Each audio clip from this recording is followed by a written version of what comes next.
Pas vraiment rassuré les bourses européennes au lendemain du mini-sommet franco-allemand pour endiguer la crise de la dette.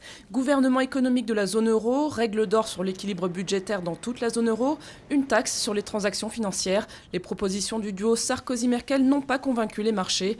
En cause notamment le rejet des euro-obligations, une mesure pourtant préconisée par plusieurs pays et la Commission européenne. Diagnostic, agression. Cause des blessures, agression, viol. Cet extrait, publié dans l'Express du rapport médical de la victime présumée de Dominique Strauss-Kahn, met le feu aux poudres à une semaine d'une audience qui pourrait être décisive.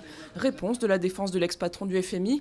L'utilisation du rapport pour confirmer ou renforcer les accusations contre lui est trompeuse et malhonnête.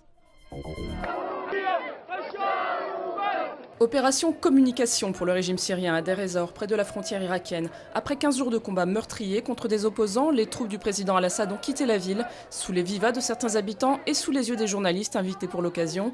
Malgré les critiques internationales, la répression continue. 18 personnes seraient mortes lundi à travers le pays. Le cartable va peser lourd cette année à la rentrée. Selon Famille de France, le budget moyen pour un élève entrant en 6e est de 187,32 €, soit une hausse de 6,8% par rapport à 2010, un chiffre bien supérieur à celui de l'inflation. L'an passé, la hausse n'avait été que de 0,6%, après deux fortes baisses en 2008 et 2009.